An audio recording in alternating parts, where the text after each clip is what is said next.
It was a rainy Friday evening when I first saw it. The moment that shattered everything I thought I knew about my wife, Emma, and our marriage. The day had been a typical one: meetings at work, a long commute home, and the usual Friday plans Emma and I had of a quiet dinner followed by a movie on the couch. But as I pulled into our driveway, I noticed something unusual. There was another car parked there. A sleek black sedan I didn't recognize. At first, I thought it might be a delivery driver or a neighbor stopping by. But as I got closer, I saw movement through the partially drawn curtains of our living room window. Two shadows intertwined. My chest tightened. I parked the car quietly at the curb, my pulse hammering in my ears. A part of me wanted to storm inside, to demand an explanation, but another part, the one that feared the truth, held me back. I moved closer to the house, staying in the shadows of the rain-soaked driveway. Through the window, I saw them. Emma and a man I didn't recognize, locked in an embrace that wasn't meant for my eyes. She was laughing, her face lit up in a way I hadn't seen in years. He leaned down, kissing her neck, and she tilted her head back, letting him. I froze, the cold rain seeping through my clothes as my world crumbled. It felt like time stopped. The love I'd held onto, the trust I'd cherished, the life we'd built, it all unraveled in a single moment. Finally, I forced myself to move. I retreated to the car, my hands trembling as I gripped the steering wheel. I didn't know where to go or what to do, but I couldn't stay there. I drove aimlessly through the city, the windshield wipers working furiously against the rain.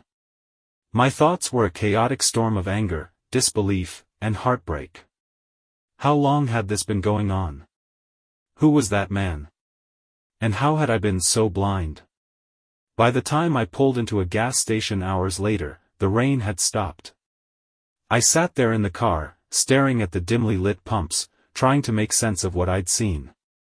One thing was clear: my marriage was no longer the sanctuary I believed it to be. By the time I got home, the black sedan was gone. The house was dark, save for the soft glow of a lamp in the living room.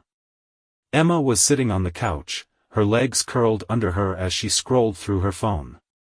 She looked up when I walked in, her face lighting up in that familiar way that used to make me feel at home. "Hey," she said, setting her phone aside. "You're home late.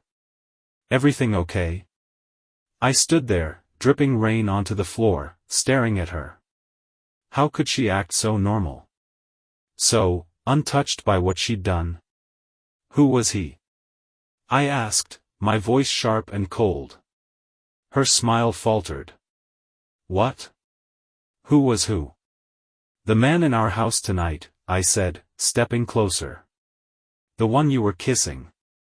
Her face went pale, and for a moment, I saw a flicker of panic in her eyes. But then she composed herself, shaking her head with a nervous laugh. "I don't know what you're talking about. Don't lie to me, Emma," I shouted, my voice reverberating through the room. "I saw you. Through the window. Don't insult me by pretending it didn't happen." She opened her mouth as if to deny it again, but then she stopped, her shoulders slumping. The mask she wore so well slipped, revealing the guilt and fear beneath. "It's not what you think," she said quietly. I laughed bitterly, running a hand through my wet hair. "It's exactly what I think. You were cheating on me, Emma. Right here, in our house." Tears welled in her eyes, and she stood, crossing the room toward me. "Alex, please. Let me explain." "Explain what?" I snapped, stepping back. "That you've been lying to me? That you've been sneaking around behind my back? Go ahead, Emma. Explain." Her tears spilled over, and she sank back onto the couch, burying her face in her hands. "It was a mistake," she said, her voice muffled. "I didn't mean for it to happen." "A mistake?" I echoed, my anger boiling over. "A mistake is forgetting to pick up milk at the store. A mistake is losing your keys. What you did was a choice. Over and over again. She sobbed, shaking her head. I was lonely, Alex. You've been so distant lately, always at work, always stressed. I felt like I didn't matter to you anymore. Her words stung, but they didn't absolve her. So your solution was to throw away our marriage? I asked, my voice trembling. To betray me with who? Who is he, Emma? Her sobs quieted, and she looked up at me, her face streaked with tears. It's someone from work, she admitted. His name is Mark. But it didn't mean anything, Alex. I swear. Didn't mean anything? I repeated, the words bitter on my tongue. You risked everything we had for something that didn't mean anything? She reached for me, but I stepped away, the distance between us now more than just physical. I don't even know who you are anymore, I said, my voice breaking. Her sobs resumed, but I couldn't bring myself to care. My world was in ruins, and the person who'd caused it was sitting right in front of me, pretending to be the victim. I can't do this right now, I said finally, turning toward the door. Alex, please don't go, she pleaded, her voice desperate. I paused, my hand on the doorknob. You should have thought about that before. And with that, I walked out into the night, leaving her cries behind me. I didn't know where I was going, but I couldn't stay in that house, couldn't be near her. I drove aimlessly through the dark streets, my mind racing with images of Emma and this Mark, laughing, touching, betraying me in the home we built together. The anger boiled over, and I slammed my hands against the steering wheel, shouting into the empty car. I didn't want to cry, but the tears came anyway, hot and bitter. And then, as if the universe wasn't finished with me yet, my phone buzzed. I ignored it at first, but it buzzed again, and again, vibrating insistently in the center console. With a sigh, I pulled into a parking lot and picked it up. It was a text from an unknown number. Unknown, you should know the truth about your wife. Check your email. I stared at the message, my stomach twisting. Who was this? Did they know about Mark? About me? Curiosity and dread warred inside me as I opened the email app on my phone. Sure enough, there was a message waiting for me, sent just minutes ago. The subject line read, "She's been lying for a long time." My hands trembled as I opened it. Attached were a series of photos and screenshots. The photos showed Emma and Mark together, at a restaurant, holding hands, outside an office building, kissing, at a hotel, their body language unmistakably intimate. But it wasn't just photos. The screenshots were of text messages, too. Emma, I can't wait to see you again.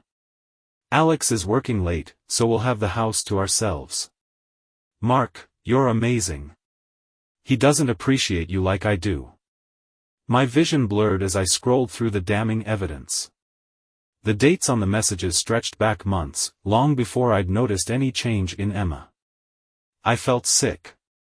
Not only had she betrayed me, but someone else knew.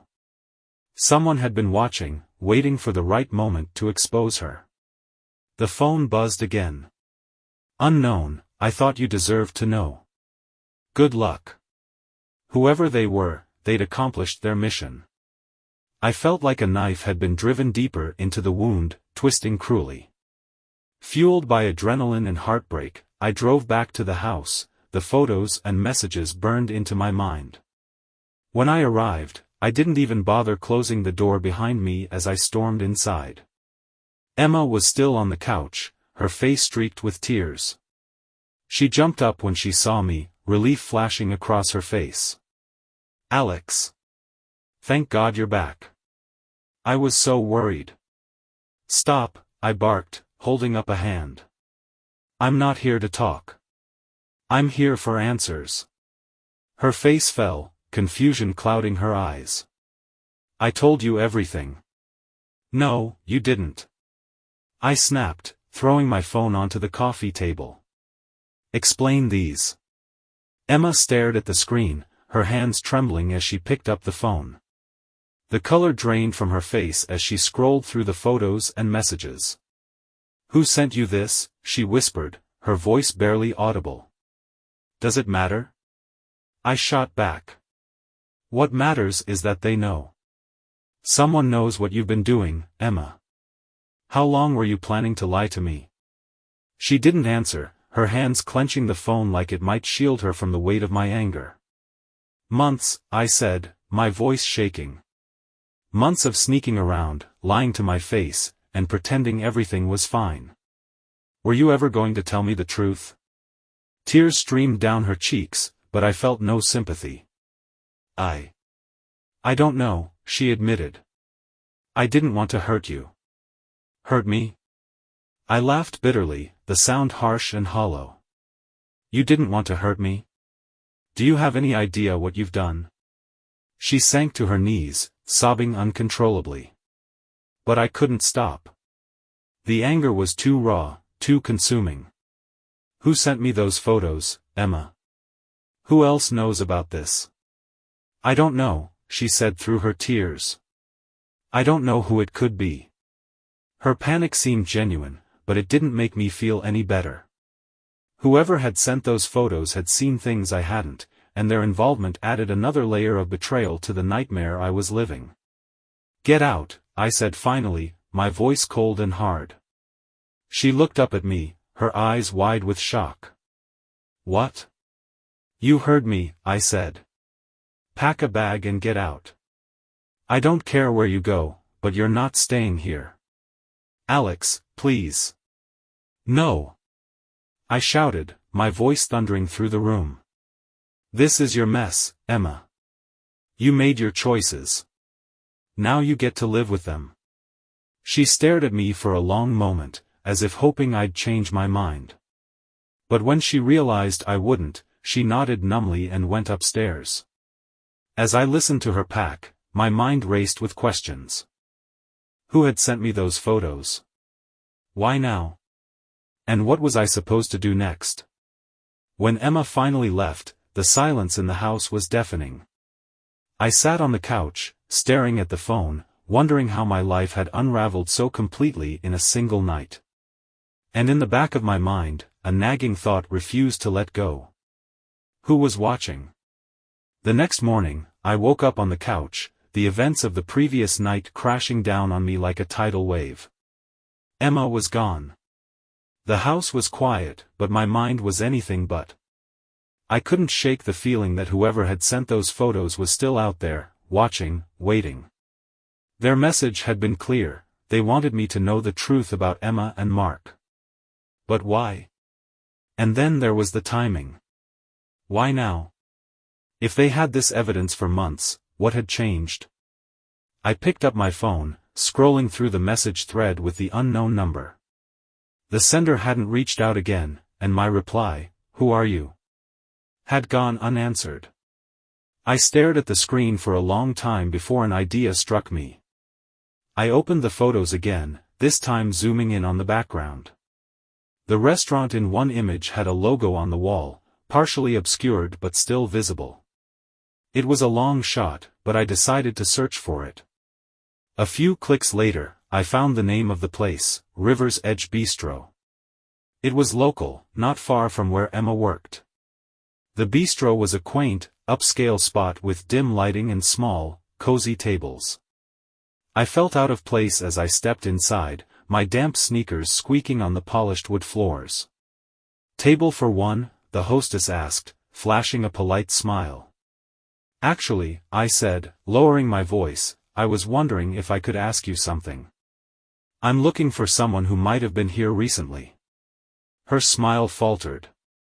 "I'm sorry, sir, but we can't share information about our guests." I nodded, trying to think of another approach. "I understand. But, this is important. I think someone's been following my wife, and I saw a photo of her here. I just need to know if anyone was asking questions or taking pictures." She hesitated, glancing around as if checking to make sure no one was watching. "Hold on," she said finally. "Let me get my manager." The manager, a middle-aged man with a friendly demeanor, seemed more willing to listen. After I explained my situation, he nodded thoughtfully. "We don't normally get involved in things like this," he said, "but I do remember someone asking about a couple recently. They were here about a week ago, asking if we'd seen a woman with dark hair and a man in a gray suit." My heart raced. "Did they say why?" He shook his head. "No, but they were very persistent. Kept asking if anyone had noticed anything unusual about the couple. Honestly, it seemed a little strange, but they didn't cause any trouble, so I didn't think much of it." "Do you remember what they looked like?" He frowned, as if trying to recall. "It was a woman. Blonde, mid-30s, I think. She seemed upset. Like she had a personal stake in whatever she was asking about." "A woman?" That was unexpected. "Thank you," I said, my mind racing with questions. Back in my car, I tried to piece it together. Who was this woman? And why was she following Emma and Mark? My phone buzzed, pulling me out of my thoughts. It was another message from the unknown number. "Unknown, did you like the photos? There's more where that came from." Anger flared in my chest, and I typed back furiously. "Me, who are you? What do you want from me?" The reply came almost instantly. "Unknown, Justice. Justice." The word echoed in my mind. This wasn't just about exposing Emma and Mark. Whoever this was had a deeper reason, something personal. I didn't have to wait long for answers. Later that evening, another message arrived, this time with a name, Rachel Carter. A quick search revealed her identity. Rachel was Mark's ex-wife. The pieces started to fall into place. Rachel must have discovered Mark's affair with Emma and decided to expose them both. But why involve me? Was it revenge? Or was there something else she wanted? Before I could think it through, my phone buzzed again. "Unknown, if you want the whole story, meet me tomorrow. River's Edge Bistro, 7 p.m. My heart pounded as I stared at the screen. This woman, Rachel, held the key to the truth. But meeting her felt dangerous, like stepping into a trap. I knew one thing for certain: if I didn't go, I'd never get the answers I needed. The following evening, I parked my car near River's Edge Bistro, my palms slick with sweat despite the cool air. Meeting Rachel felt like walking into the unknown, but I needed to understand why she had dragged me into her vendetta. The bistro was quieter than before, its soft lighting casting long shadows across the polished wood floors. Rachel was easy to spot. She sat at a corner table, her blonde hair tied back, her face set in an expression that was equal parts anger and exhaustion. I hesitated for a moment before walking over. She looked up as I approached, her sharp blue eyes locking onto mine. "Alex," she said, her tone neutral. "I wasn't sure you'd come." I pulled out the chair across from her and sat down. "You've got my attention. Now tell me why you're doing this." Rachel leaned back, folding her arms. "I figured you deserved to know what kind of people you're dealing with. Mark's a liar, a cheater, and a manipulator. Emma, well, I guess you already know about her." Her words hit like punches, but I kept my composure. "I know they've been seeing each other for months. What I don't know is why you care. Why go out of your way to expose them to me?" Rachel's lips tightened into a bitter smile. "Because I've been where you are. I was married to Mark for 6 years. He cheated on me more times than I can count, and when I finally confronted him, he gaslit me, made me think I was the crazy one. It nearly destroyed me." Her voice cracked, but she quickly regained her composure. "When I found out about him and Emma, I knew I couldn't let him do to you what he did to me. I had to expose them." I leaned forward, my jaw clenched.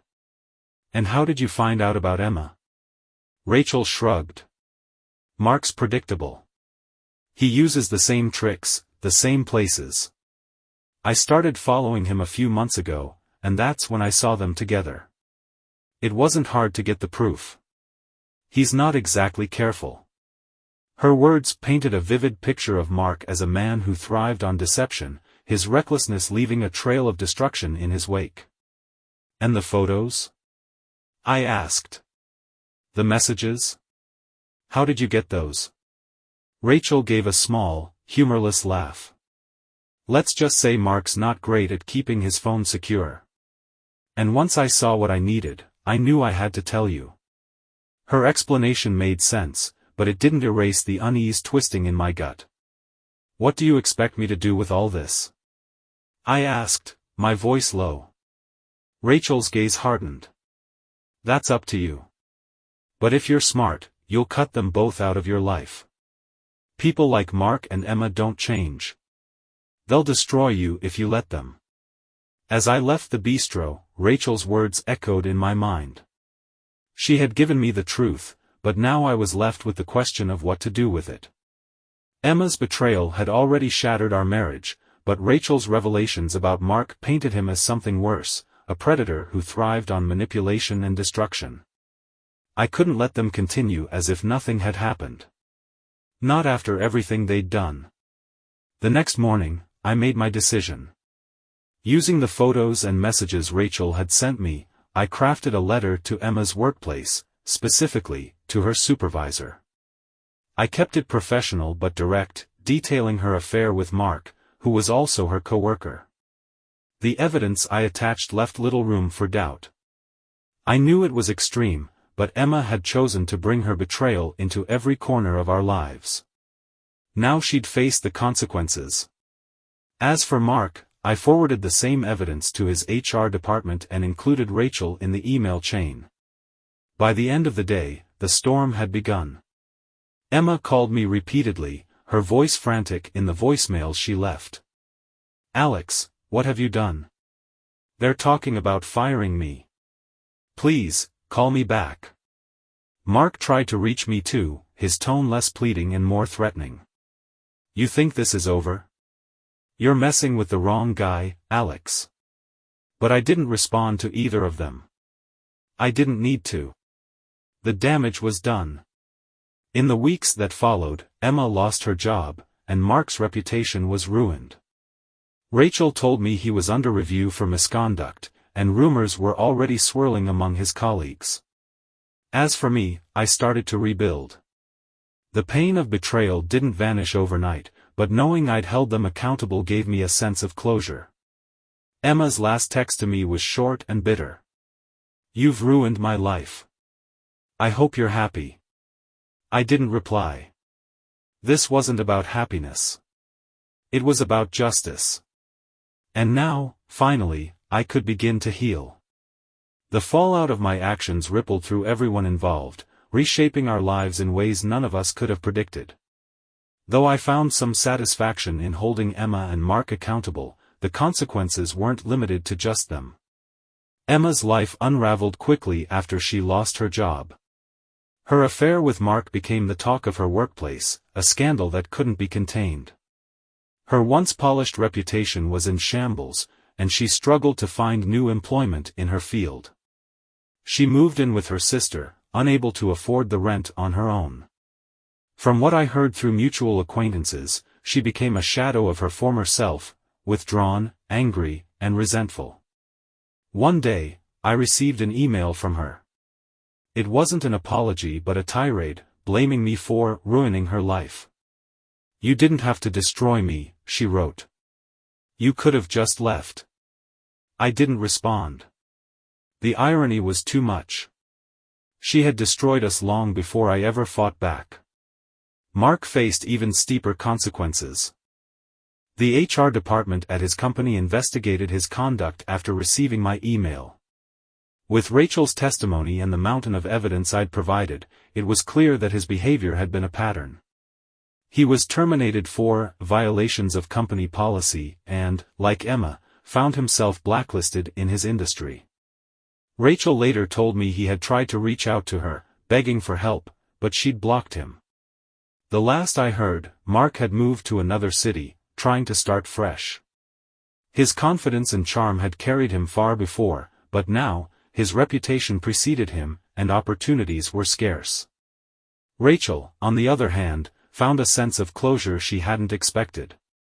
She reached out to me a few weeks after everything came to light, thanking me for standing up to Mark in a way she never could when they were married.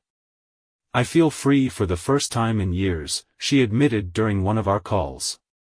"Like I can finally let go." Her strength inspired me. She had been through so much and still managed to rebuild her life with grace. As for me, the journey to healing was long and messy. Exposing Emma and Mark gave me a sense of justice, but it didn't erase the pain or the scars they'd left behind. I started therapy, a step I'd resisted at first but quickly realized I needed. The sessions helped me untangle the anger and grief that had consumed me, giving me tools to process the betrayal and rebuild my confidence. Work became a refuge. With Emma gone, I poured my energy into my career, earning a promotion within months.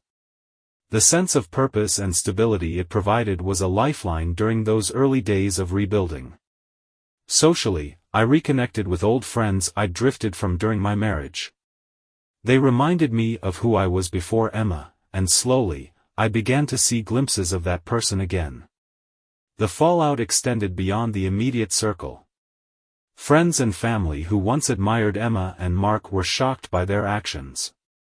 My parents, who had always treated Emma like a daughter, were devastated. My father, ever the pragmatist, told me, "You did what you had to do. Don't let anyone make you feel guilty for that." Even my mother, who usually preached forgiveness, admitted she couldn't look at Emma the same way again. Months later, I found myself standing on the porch of my new apartment, watching the sun dip below the horizon. Life was quieter now, simpler.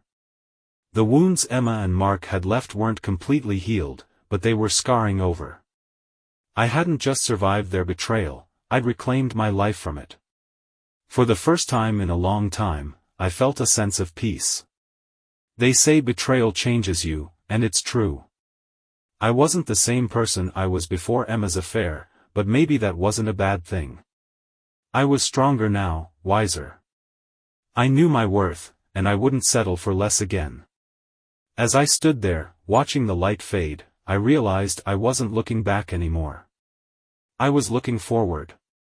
And for the first time in months, the future didn't feel so daunting. It felt like a second chance.